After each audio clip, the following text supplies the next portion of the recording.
Ευχαριστώ τον Δήμαρχο για αυτή την ηλεκτρική καρέκλα που μου έδωσε. Για όλα αυτά ο Αντιδήμαρχος Καθαριότητας. Εντάξει, τι να πω κι εγώ. Ας αρχίσω λοιπόν με την κυρία που είπε για τη Σολομού 23 και την άλλη κυρία στην Κουντουριωτών. Εμείς για να επέμβουμε μέσα στα εγκατελειμμένα ακολουθείται μια διαδικασία η εξής. Ό,τι αφορά το πεζοδρόμιο μπορούμε παρά αυτά να επέμβουμε, να καθαρίσουμε κτλ.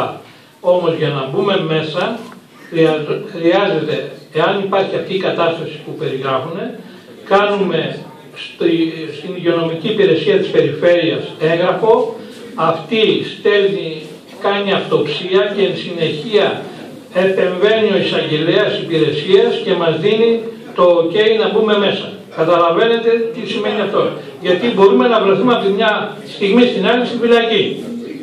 Δεν αρνούμαστε να παραβλέψουμε και τον νόμο και να μπούμε άμεσα να κάνουμε κάποια πράγματα. Αλλά σκεφτείτε και τη θέση μας. Δεύτερον, για το θέμα της λαϊκής. Πολύ σωστά. Σκέψη μας είναι να μεταφερθεί η λαϊκή και σαν πρώτο τέτοια πρόταση κάνω τη Μικράς Ασίας. Με συγχωρείτε. Όμως αυτό δεν θα είναι μια αυθαίρετη απόφαση. Θα γίνει διαβούλευση με τους κατοίκους, θα συζητηθούν όλες οι απόψεις και θα πάρθει μια απόφαση. Λοιπόν, δεν θέλω να απαντήσω. Αν δεν θέλει η γειτονιά λαϊκή μπορούμε αμέσως να τη σταματήσουμε. Η λαϊκή, ακούστε για το Δήμο, η λαϊκή είναι ζημιογόνα. Είναι εξυπηρέτηση του πολίτη. Προσωπικά στην Τούφα είναι στο δρόμο μου, δεν με ενοχλεί, έτσι. Παρόλο ότι παίρνουν και τις τουαλέτες και το καλοκαίρι και μυρίζουν κτλ. Λέω αν από εκεί και πέρα θα πάρθει απόφαση με διαβούλευση. Δεν θέλω να μπαίνω στην ουσία. Σταθμή μετρών πρόσβαση. Πραγματικά χρειάζεται να αναβαθμιστεί η συγκοινωνία η δημοτική και χρειάζεται ίσως ένα λεωφορείο τα οποία κάποια στιγμή θα αγοράσουμε για αυτά, έτσι καινούργια, γιατί είναι 10 ετών παλιά, μεταχειρισμένα. Καταλαβαίνετε, μας στοιχίζουν η συντήρησή τους των 4 λεωφορείων σχεδόν το 80% όσο στοιχίζουν τα υπόλοιπα οχήματα. Κάποια στιγμή θα πρέπει να βάλουμε το μαχαίρι στο λαιμό. Λοιπόν, θεωρούμε ότι θα ήταν εξυπηρετικό ένα λεωφορείο να φεύγει από το συνοικισμό, να περνάει από την κεντρική πλατεία και να πηγαίνει στο μετρό Αγίας Παρασκευής και Τούμπαλη. Δηλαδή κάθε 5 λεπτά, κάθε 10 λεπτά. Αυτό δεν θα ήταν μεγάλη εξυπηρέτηση. Λοιπόν, θα το δούμε αυτό. Μην βιάζεστε. Μπορούν να γίνουν, αλλά δεν μπορεί να γίνουν τα πράγματα από τη μια στιγμή στην άλλη. Για κάθε 1 ευρώ δεν έχω τη δυνατότητα να ξοδέψω χωρίς ένα έστω πρόχειρο διαγωνισμό. Και τώρα που γίνονται πια ηλεκτρονικές δημοκρασίες και διαγωνισμοί, καταλαβαίνετε τι έχει να γίνει.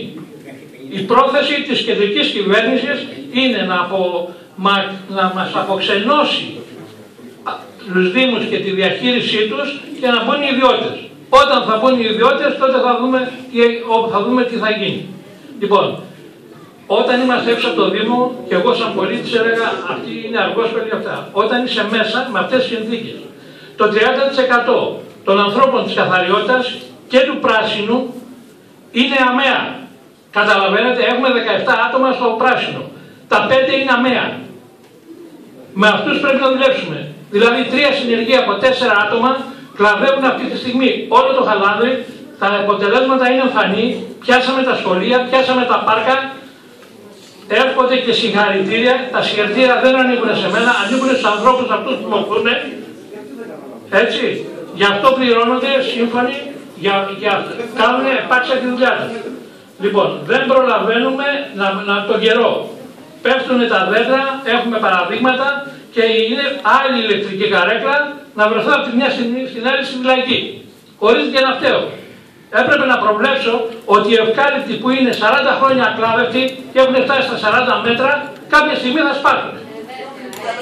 Λοιπόν, βλέπετε τα αποτελέσματα. Προχωρούμε πολύ γρήγορα και λοιπόν, τώρα θα ήθελα και από τη μεριά σας κάποια πράγματα. Δηλαδή, εάν δένατε τα κλαριά σε δέματα 1,5 μέτρο, θα τα παίρναμε όχι σε 24 ώρες που θα παίρνουμε, σε 12 ώρες.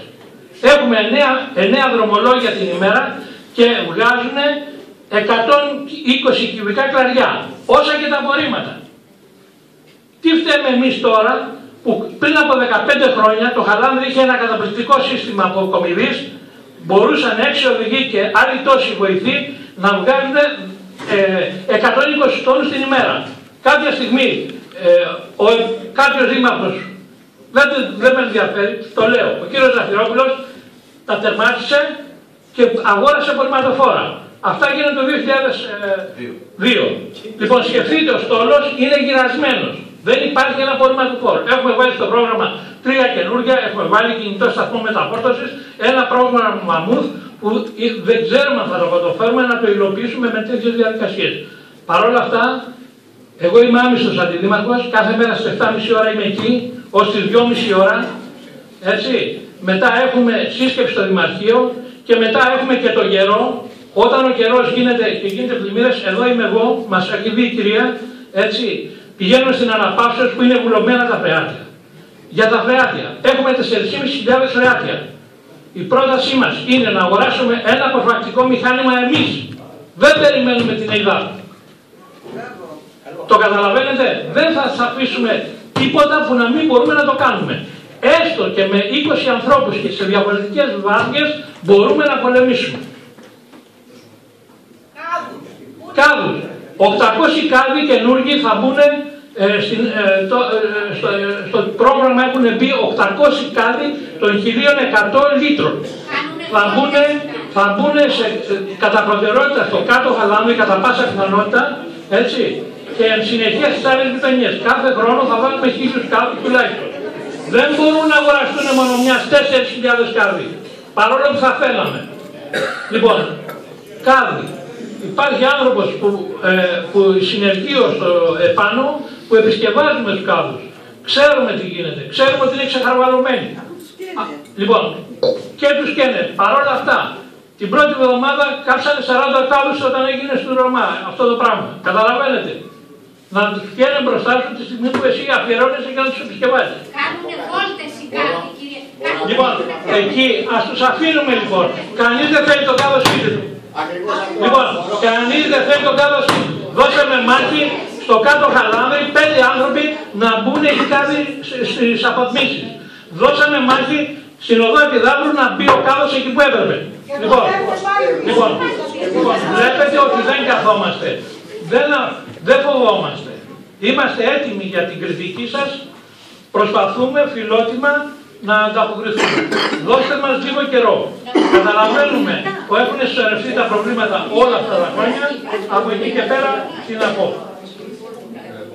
Να πω